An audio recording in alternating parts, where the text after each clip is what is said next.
আমি মোহাম্মদ মুমিনুল ইসলাম ফ্যাসিস্ট বিরোধী আন্দোলনের মহান স্বাধীনতার নতুন বাংলাদেশের স্থপতি বলছি।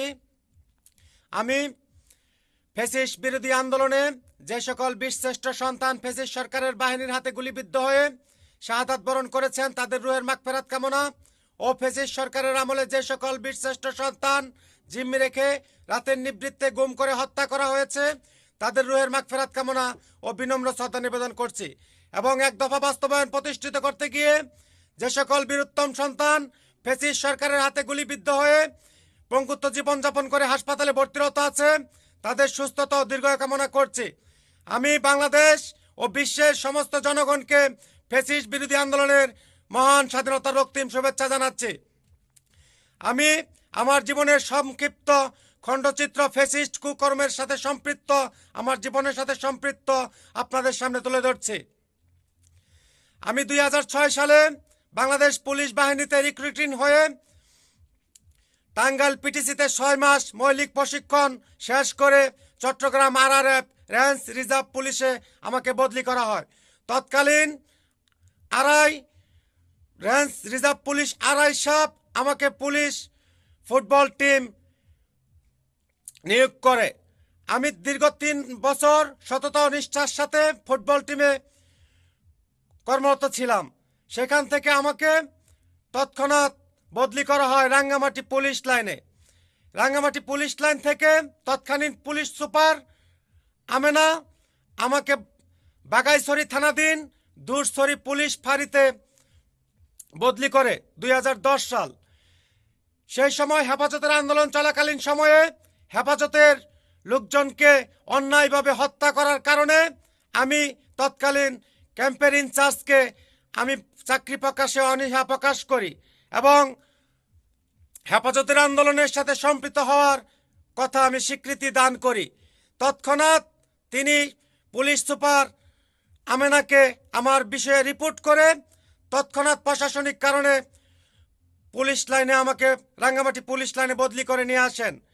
সেখান থেকে কর্মরত থাকা অবস্থায় আমি 5 দিনের ছুটি বাবদ ঢাকার উদ্দেশ্যে আমার মোটরসাইকেল বাইক নিয়ে রওনা শুরু করি।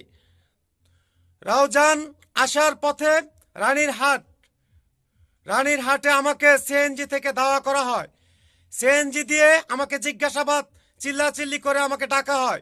আমি তাদের ডাকে সাড়া না দিয়ে জনসম্মুখে আরও 5-6 কিলো পরবর্তীতে এসে জনসম্মুখে সিএনজি হল করাই। সেই সিএনজির ড্রাইভারকে আমি জিজ্ঞাসাবাদ করি ও সিএনজির ভিতরে দাও, কোদাল, খন্তা ইত্যাদি দেখতে পাই এবং সিএনজি ড্রাইভারকে জিজ্ঞাসা করার পর যে আমাকে কেন ডাকছেন, সে বলে স্যার একজনে মদ খাইছে সে আপনাকে ডাকছে, আমি ডাকি নাই। তার গাড়ির সিএনজির নাম্বার নিয়ে আমি তৎক্ষণাৎ রাউজান থানার অন্তর্ভুক্ত 50 গজের দূরে চলে আসি এবং সেই সিএনজি ধরার ইচ্ছা পোষণ করি। আমার বাইক ধীর গতিতে যাচ্ছি, এমন তো অবস্থায় সেই সিএনজি আমাকে ওভার করে মলম পাটি দিয়ে আমাকে অজ্ঞান করে আমার কপাল, আমার শরীরের বিভিন্ন অংশে আঘাত করা হয় এবং আমার বাইকের আঘাত করা হয়। তৎকালীন রাউজান থানাধীন কর্মরত পুলিশ সদস্যগণ আমাকে রাউজান থানার গাড়ি দিয়ে চট্টগ্রাম মেডিকেল কলেজ হাসপাতালে নিয়ে আমার মাথায়, আমার শরীরে 60-70টার মতো সিলাই দেওয়া হয়। সেখান থেকে আমি 20 দিনের মেডিকেল ছুটি নিয়ে বাড়িতে আসি। তারপর পরবর্তীতে আবার রাঙ্গামাটিতে জয়েন দেওয়ার পর আমাকে প্রশাসনিক কারণে খাগড়াছড়ি পুলিশ লাইনে বদলি করা হয়। খাগড়াছড়ি পুলিশ লাইন কর্মরত থাকা অবস্থায় সেখান থেকে আবার আমাকে বান্দরবান পুলিশ লাইনে বদলি করা হয়। বান্দরবান পুলিশ লাইন থেকে কর্মরত থাকা অবস্থায় জনস্বার্থে ময়মনসিংহ রেঞ্জ আমাকে বদলি করা হয়। ময়মনসিংহ রেঞ্জ থেকে আমাকে নেত্রকোনায় জনস্বার্থে বদলি করা হয়। নেত্রকোনা পুলিশ সুপার জয়দেব চৌধুরী আমাকে প্রশাসনিক কারণে 13 arm police battalion Uttara arm police battalion হেডকোয়ার্টারে বদলি করেন। সেখান থেকে আমাকে এয়ারপোর্ট 13 আর্ম পুলিশ ব্যাটালিয়নে কর্তব্যরত থাকা অবস্থায় 13 আর্ম পুলিশ ব্যাটালিয়ান প্রধান এসপি আমাকে আশুলিয়া আর্ম পুলিশ ব্যাটালিয়নে বদলি করেন। সেখান থেকে আমাকে আশুলিয়া পুলিশ সুপার আমাকে কক্সবাজার আর্ম পুলিশ ব্যাটালিয়নে বদলি করা হয়। কক্সবাজার থেকে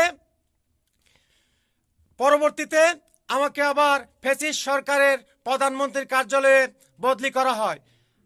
আমি প্রধানমন্ত্রী কার্যালয়ে ডিউটি প্রকাশে অনীহা প্রকাশ করায় আমাকে তৎকালীন আরোয়ান ও আড়াই সাপ শহীদ বুদ্ধিজীবী কবরস্থান শাহজালাল হাউজিং সেখানে আমাকে ডিউটি করায়। এরকম 10 দিন ডিউটি করার পর আমাকে প্রহসনমূলক সাসপেনশন করে ডুব টেস্ট প্রহসনমূলক সাসপেনশন করে আমাকে চাকরিচ্যুত করিয়ে বাড়িতে পাঠিয়ে দেওয়া হয়।